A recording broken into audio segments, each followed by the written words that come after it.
Assalamualaikum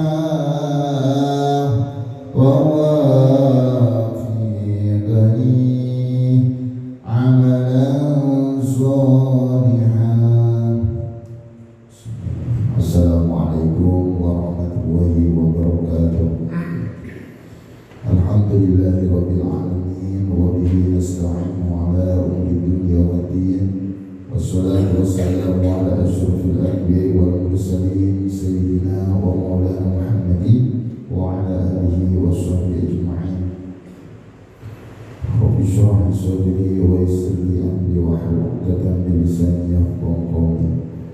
Subhanaka la ilma lana illa ma 'allamtana innaka antal 'alimul hakim. Pertama kita mari bersama-sama mensyukuri nikmat Allah Subhanahu wa taala yang telah diberikan kepada kita semua. Begitu banyak nikmat Allah yang diberikan kepada kita. Di antaranya itu nikmat kita diizinkan oleh Allah untuk melaksanakan sholat subuh berjamaah. Dengan harapan semua amal ibadah kita senantiasa diterima oleh Allah Subhanahu wa taala dan senantiasa diberikan istiqomah. Sallallahu salam semoga tetap tercurahkan kepada junjungan kita baginda Nabi Muhammad sallallahu alaihi wasallam, kepada para keluarganya, para sahabatnya, dan seluruhnya.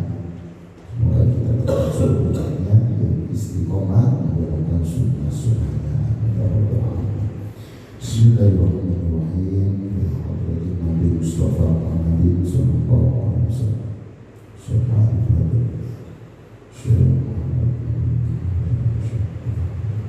Syukur lillahi wal Fatiha. A'udzu billahi minasyaitonir rajim.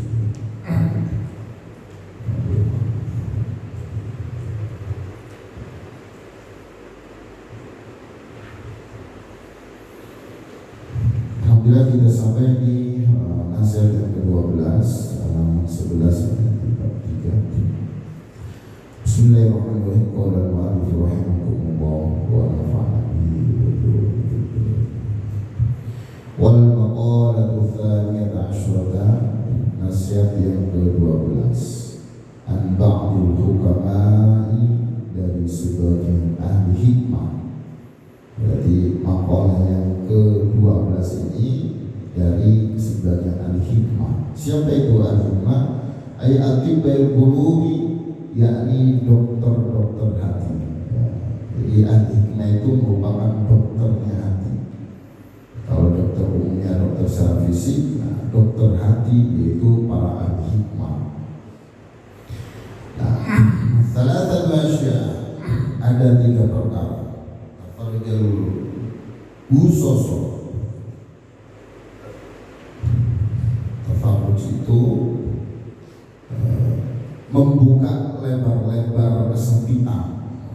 Jadi kita sekarang berbicara tentang 3 perkara yang dapat membuka lebar-lebar kesempitan, kesusahan, kegelisahan.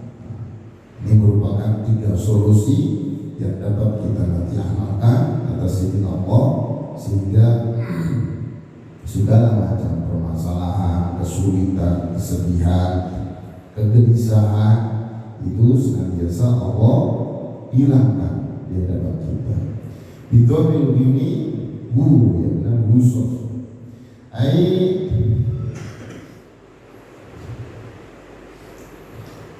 Syaful umum, yakni hilangnya kesedihan.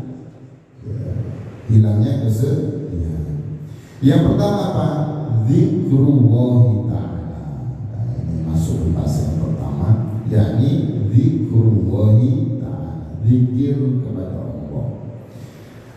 Ayyusimu kanat ka'ayyakula kathiran, dengan siwat atau redaksi doa seperti orang yang berdoa sebanyak-banyaknya. Doa apa aja ya? Seperti la ilaha illallah wa la hawla wa la quwwata illa billah. Tidak ada Tuhan selain Allah dan tidak ada daya dan upaya kecuali dengan pertolongan Allah.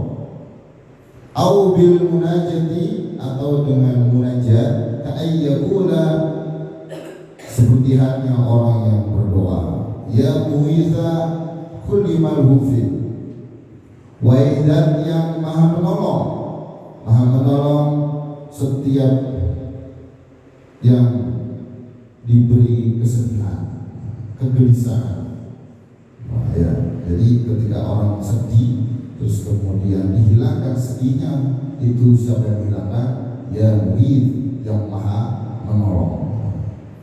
Jadi kalau kita lagi sedih, gelisah, kita tinggal bilang sama yang memberi kesedihan, dan yang memberi solusi adalah Allah Subhanahu wa Ta'ala. Kemudian lanjutannya di sini, nadahu, dia memanggil Allah, ya mujib, wahai zat yang maha mengijabah, kulli mudhari, setiap yang terdesak, yang terdesak, yang sedang menghadapi yang menjadikan orang merasa terdesak, terperdaya, ya, yang isinya itu selalu gelisah, itu ada ya mujib. Siapa itu? Allah Subhanahu wa Ta'ala yang maha mengijabah. Atau ya haniman ala kulli dhi hafwati, wahai zat yang maha lembut, maha lemah lembut atas segala, atas setiap orang yang memiliki kesalahan. Asahu, mereka bermaksiat kepada Allah. Maksiat kepada Allah, memiliki banyak kesalahan, tapi disebut ya haliman, wahai zat yang maha lemah lembut. Karena Allah itu maha pengampun, maha penyayang, maha lemah lembut. Ini contoh dari adanya doa-doa. Wa ya qaiman bil kifayah, wahai maha yang mendirikan segala kecukupan, bil kifayah, mendirikan kecukupan, liman atharahu ala dunyahu, kepada seseorang yang mendahulukan Allah daripada dunianya. Jadi kalau kita lihat dari redaksi doa ini, ketika kita mendahulukan Allah, dunianya pasti Allah akan cukupkan. Jangan ragu, kalau ragu ya saya harus yakin Allah segalanya. As'aluka al-wusula ila ma la asyidu ilaihi illa bimu'awwinatika. Begitu ya. Aku minta kepada Allah, as'aluka, aku minta kepadamu ya Allah, sampaikanlah sesuatu, atau sampaikanlah kepada sesuatu yang aku tidak bisa mencapainya. Ila nasib, aku tidak bisa mencapainya. Illa bimu'awwinatika, kecuali dengan pertolongan, bantuan. Sejatinya kita bisa menyampaikan kepada sesuatu itu bukan karena kita, tapi karena pertolongan Allah. Ini di makalah yang ke-12 pertama itu mengajarkan kita tentang ketauhidan dan mengesahkan Allah. Makanya makna atau judul di awal itu zikrullah, itu kunci untuk kemudian kita bisa selamat dari kegelisahan. Nanti kita akan sampaikan, kita selesaikan dulu dari redaksi doa-doa yang dicontohkan di sini ya. Terus kemudian wa daf'a ma la atiku daf'ahu illa biquwwatika, dan hilangkanlah atau itu palingkanlah, pikirkanlah atau jauhkanlah, ya, maknanya bisa dipahami ya anak-anak saya, sesuatu yang aku tidak bisa menolaknya, atau tolaklah bisa, dan tolaklah ya Allah. As'aluka, aku minta kepadamu, tolaklah ya Allah kepada sesuatu yang aku tidak bisa menolak, yang aku tidak bisa menyingkirkan, yang aku tidak bisa kemudian menjauhkan, illa biquwatika, kecuali dengan kekuatanmu. Hebat ya doa-doanya ya udah ya. Wah, Masya Allah ya. Was'aluka khairatan fiha afiyatun wa afiyatan fiha khairun, dan aku minta kepadamu kebaikan yang di dalamnya ada keselamatan, dan keselamatan yang di dalamnya ada kebaikan. Wah, itu doa Masya Allah. Gak ada sedikit pun doa dipanjatkan kepada selain Allah. Redaksinya semuanya itu ditujukan kepada Allah Subhanahu wa ta'ala.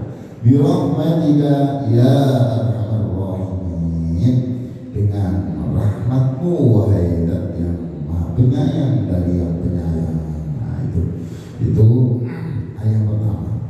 Baik, jamaah yang hadir Allah Subhanahu wa ta'ala, nasihat yang ke-12 dari sebagian ahli hikmah, yaitu dokter daripada hati-hati. Beliau menyampaikan 3 perkara yang bisa kemudian membuka lebar-lebar segala kesempitan. Ya, kita tahu bahwa kita hidup di dunia ini pastinya ya, kita pun pernah merasa ada kegelisahan, tidak tahu masalahnya apa, ada kegelisahan itu, atau memang mungkin secara real ada masalahnya sehingga muncul kegelisahan. Sebagai manusiawi, kita manusia pastilah ada rasa kegelisahan seterusnya. Tapi kemudian Allah hadirkan solusi agar kita hidup tenang, hidup damai, bahagia, walaupun kondisi mungkin lagi ada satu masalah, ada problem, ya, ada kemudian sesuatu yang secara harusnya kita menjadikan kita itu sebagai orang gelisah, ya, kemudian sedih, gitu. Tapi kita tetap hidup bahagia, gitu. Tetap hidup nyaman, tetap damai. Bukankah itu yang sebenarnya hidup secara hakiki, adanya ketentraman, kedamaian dalam hati. Ya, status apapun diri kita, ya, kalau kita dikasih hati yang tenang, yang damai, bahagia, sejahtera, itulah bahagia hakiki. Karena yang menjadikan kita bahagia, hidup damai, sejahtera itu ada di hati, bukan dari di luar hati. Apalagi materi, tidak. Kadang-kadang banyak materi pun belum tentu hatinya damai, bahagia, sejahtera, tenang, belum tentu. Ya. Termasuk juga yang gak ada apa-apa, yang punya apa-apa, belum tentu dia sedih, gelisah, dan seterusnya. Karena kekayaan sesungguhnya itu ada di hati. Ini berkaitan dengan hadis Nabi kan, maka nahamul akhirah jama'a wa syamla wa ja'alina fi qalbi wa adadu dunya wa yarrohimah. Barang siapa yang mementingkan kehidupan akhirat, maka Allah akan kokohkan urusan. Pertama, yang kedua, Allah jadikan hatinya kaya, dan yang ketiga, Allah jadikan dunia mendatangnya dalam keadaan hina dan dapatnya. Allah jadikan hati yang kaya, karena yang nomor satu adalah akhirat. Segala hal yang dia lakukan orientasinya untuk jadi dia, bukan dunia. Apalagi menghafal Al-Quran, jangan sampai orientasi untuk dunia. Ambil ya, fokus untuk akhirat, mencari ridha Allah. Untuk ilmu untuk mencari ridha Allah Subhanahu wa ta'ala. Hatinya akan Allah kayakan bagi kita yang senantiasa mementingkan kehidupan akhirat. Ketika hatinya Allah kayakan, tenanglah dalam jalan hidup, ya.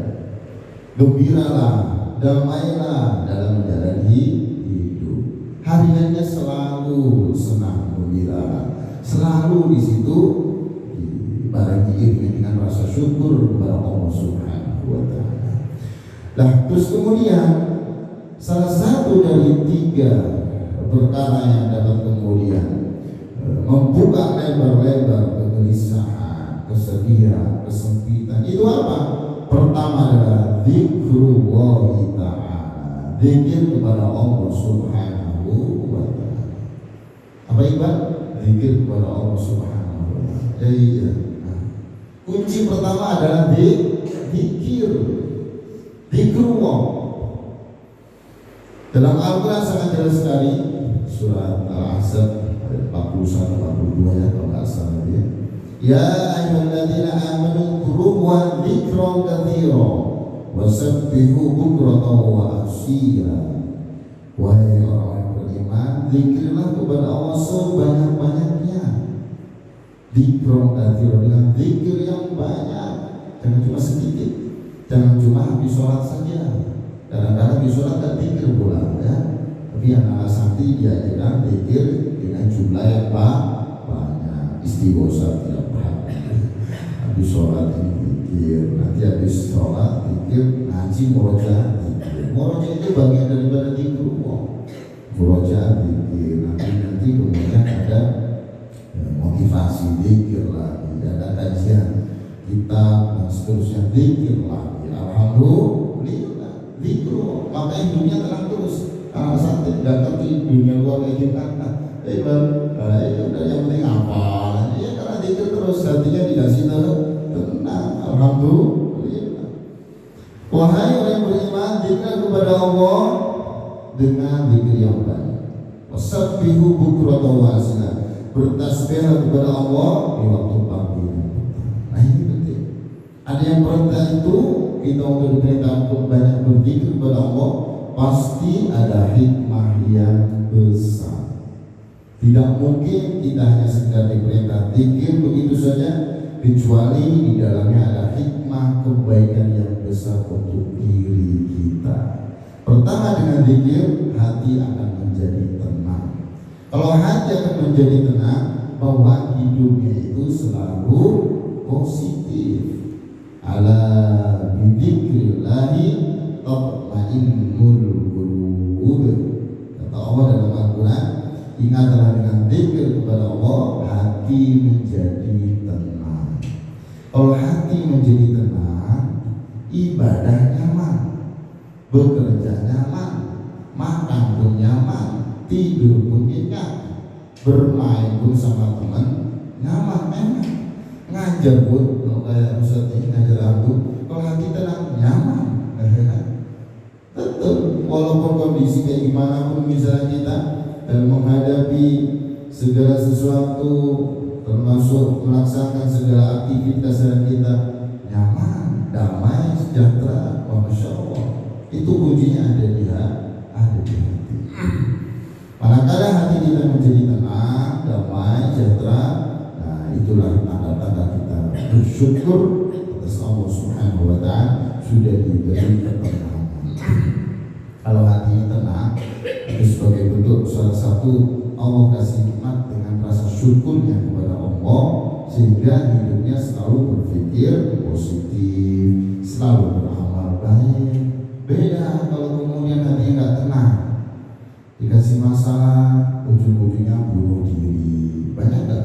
Udah, ya ada lah gitu ya, di luar sana kan ada di medsos ya, terjadi gantung diri, bunuh diri, dan lain sebagainya. Efek frustasi karena ada masalah apa. Karena semua nggak dibawa ke Allah. Kunci zikir ini minim, bahkan mungkin enggak. Jangankan zikir sholat aja enggak. Ya, jangankan sholat, apa kira-kira? Itu aja enggak itu. Mana mau kuat hatinya ketika diterpa suatu permasalahan yang mana itu bagian daripada ujian misalnya ya. Nah itu ternyata memang betul, sehingga menjadi solusi bagaimana biar kemudian selesai dari permasalahan ini. Ya, ini kan judulnya kan kesempitan. Bagaimana cara membuka kesempitan itu? Maka di sini zikrullah, kuncinya adalah zikir kepada Allah Subhanahu wa Ta'ala. Karena dengan zikir itu hati pun gak akan kosong. Dengan kita tambah zikir, hati menjadi kosong. Dengan zikrullah, syaitan akan mudah menguasai diri kita. Betul, setan gak tahu apa isi hati kita, tapi bisa kemudian membisiki dada kita, telinga kita,